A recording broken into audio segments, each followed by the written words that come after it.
السلام عليكم ورحمة الله وبركاته. الحمد لله رب العالمين. அன்பிற்கினிய சகோதரர்களே, ஃபஜர் தொழுகையை நிறைவேற்றிவிட்டு தினந்தோறும் திருமறை குர்ஆனுடைய ஒரு வசனத்தையும் அதற்கான விளக்கத்தையும் அறிந்து வருகிறோம். அந்த வகையில் இன்றைய தினம் நம்முடைய வாழ்க்கையில் தவறுகளை திருத்திக் கொண்டு இறையச்சத்தை நம்முடைய உள்ளத்துக்குள்ளே ஏற்படுத்திக் கொள்ள வேண்டும் என்றால், உள்ளத்திலிருந்து ஒரு கெட்ட பண்பை நீக்க வேண்டும். அந்த கெட்ட பண்பு உள்ளத்தில் இருந்தால் நாம் இறையச்சத்தை உள்ளத்திற்குள்ளே சேர்க்க முடியாது. நம்முடைய தவறுகளை, பாவங்களை திருத்திக் கொள்ள முடியாது என்பதை இறைவன் நமக்கு சொல்லி காட்டுகிறான். 2வது அத்தியாயம் 206வது வசனத்திலே அல்லாஹ் சொல்லுகிற பொழுது, ஒரு கெட்ட மனிதனை பற்றி இறைவன் அதற்கு முந்தைய வசனங்களிலே தொடர்ச்சியாக பேசி வருகிறான். அந்த கெட்ட மனிதனுடைய பண்புகளை சொல்லுகிறான். அதில் ஒரு பண்பு என்னவென்றால், இதா கீல லஹு இத்தகில்லா, அவனிடம் அல்லாஹுவை அஞ்சிக்கொள் என்று சொல்லப்பட்டால், அகவத்துல் இஸ்ஸத்து பில் இஸ்மி, அவனது கர்வம் பாவத்தில் தான் அவனை வீழ்த்துகிறது. ஃபஹஸ்புஹு ஜஹன்னம், நரகமே அவனுக்கு போதுமானது. வலபிஇஸல் மிஹாத், அந்த நரகம் கெட்ட தங்குமிடம் என்று இறைவன் இந்த வசனத்திலே பேசுகிறான். ஒரு கெட்ட மனிதன், அவனிடத்துல நீ உன்னை மாற்றிக்கொள், இறைவனை அஞ்சிக்கொள், உன் தவறை திருத்திக்க என்று சொன்னால், அவனுடைய பெருமை, அவனுடைய உள்ளத்தில் இருக்கின்ற கர்வம் அவனை பாவத்தில் தான் வீழ்த்துகிறது.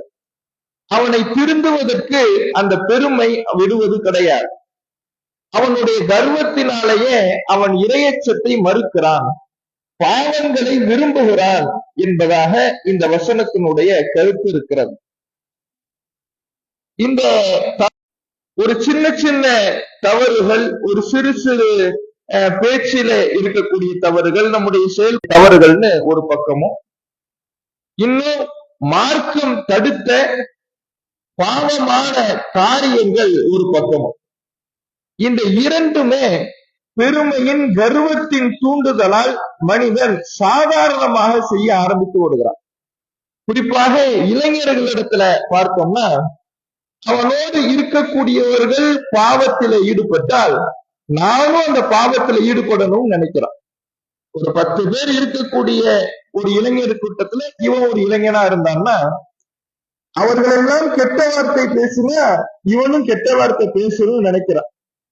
9 பேர்கள் அந்த பாவத்தை செஞ்சு நான் ஒரு ஆள் செய்யலைன்னா என்ன சாதாரணமா நினைப்பா, என்ன ரொம்ப மட்டமா நினைப்பா, நான் ரொம்ப ஒரு பெரிய ஒரு முதியவர் நடந்துக்கிற மாதிரி நான் நடந்துக்கிறேன் என்று இந்த இடத்துல அவன் சொல்லுவான். அதனால நானும் அவனை மாதிரி நடக்கிறேன்னு அவனுடைய அந்த கர்வம், அந்த ஆணவம் அந்த பாவத்துல போய் தள்ளுது. இதே போலத்தான் எல்லா இடத்திலையும், இளைஞர்களிடத்தில் எப்படி என்றால் பெரியவர்களிடத்துல, மற்றவர்களிடத்துல, எல்லோரிடத்திலையும் தன்னை சுற்றி இருப்பவர்கள் எந்த பாவத்தை செய்கிறார்களோ அவர்களிடத்தில் ஒரு பாவம் சர்வ சாதாரணமாக இருக்கிறது என்றால், அந்த பாவத்திலிருந்து விலகுவதற்கான வாய்ப்பு வந்தால் கூட மற்றவன்லாம் செய்யும் பொழுது நான் மட்டும் எப்படி செய்யாம இருக்கிறது, நான் செய்யாம இருந்தா என்ன ரொம்ப இழிவா நினைப்பான, அப்படி இழிவாக நினைப்பது எனக்கு இழுக்காச்சு என்று அந்த கர்வம் எண்ணமே பாவத்துல போய் வீழ்த்தி விடுகிறது.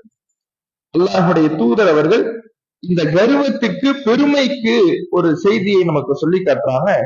மன்கான ஃபீ கல்பிஹி மிஸ்கால ஹப்பத்தின் மின் ஹர்தலின் மின் கிபர், யாருடைய உள்ளத்துல கடுகின் விதையளவு பெருமை குடிக்கொண்டிருக்கிறதோ தஹலல் ஜன்னா, அவர் நரகத்தில் நுழைவார் ரசூலுல்லாஹ் சொல்றாங்க. இதை கேட்ட உடனே சஹாபாக்கள் நபி ஸல்லல்லாஹு அலைஹி வஸல்லம் இடத்துல கேட்கிறாங்க, அல்லாஹ்வுடைய தூதரே, ஒரு மனிதன் தன்னுடைய ஆடை அழகாக இருக்கணும்னு நினைக்கிறாரு, தன்னுடைய செருப்புகள் அழகாக இருக்க வேண்டும் என்று நினைக்கிறார். இது கர்வத்தில் பெருமையில் வருமா? இல்ல, அது பெருமை கிடையாது. கம்து அல் கிபுரு, பெருமை என்பது கம்து நாசி வ பத்ருல் ஹக், மக்களை இழிவாக நினைப்பதும் உண்மையை மறுப்பதும் தான். சத்தியம்னு தெரியும், சரியானதுன்னு தெரியும், ஆனா அதை ஏற்றுக்கொள்ள மாட்டான். ஏற்றுக்கொள்வதை விட்டு இவனுடைய பெருமை இவனை தடுக்கும். ஒரு தவறை இன்னொரு மனிதனிடத்தில் நாம் சுட்டி காட்டினால் கூட நான் அந்த தவறை திருத்திக் கொள்வதற்கு அது தவறு என்று தனக்கு நியாயம் என்று பட்டால் கூட அதை கேட்டு திருத்திக் கொள்வதற்கு அவனுடைய மனசு இடமளிக்காது.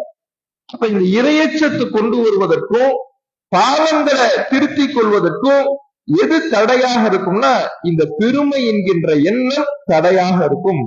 பெருமை என்கின்ற ஒரு கெட்ட பண்பு தடையாக இருக்கும் என்பதை மார்க்கம் நமக்கு சொல்லி காட்டுகிறது. எல்லாரும் ஒரு பாவத்தை செஞ்ச அதுல நான் ஒரு ஆள் மட்டும் விலகி இருந்தா இழுக்குன்னு நினைக்கிறோம்ல, இதுதான் நம்ம இந்த கட்டத்துக்கு கொண்டு போய் சேர்க்கு. ஆனா வரலாறை நம்ம எடுத்து பார்த்தோம்னா நபிமார்கள் அனைவருமே அப்படித்தான் இருந்திருக்கிறாங்க. எல்லா மக்களும் ஒரு பாவத்தை செய்யும் பொழுது அதிலிருந்து விலகி அதை தட்டி கேட்பவர்களாக, தடுத்து நிறுத்துபவர்களாகத்தான் நபிமார்களுடைய செயல்கள் இருந்திருக்கு. அளவு நிறுவைகளிலே சமுதாயமே மோசடி செய்கிற பொழுது அங்கு பெரும் பாவம் என்று அறிவித்தார்கள். ஓரினை சேர்க்கை போன்ற ஒழுக்க கேட்டிலே சமுதாயமே மூழ்கி கிடக்கின்ற பொழுது அதை தனி ஒருவராக தடுத்து நிறுத்தினார்கள். இப்படித்தான் இஸ்லாம் நன்மக்களை சொல்கிறது. நன்மக்கள் என்பவர்கள் எல்லாரும் செய்யலாம், அதனால நான் செய்யறேன் அப்படின்னு இருக்கக்கூடாது.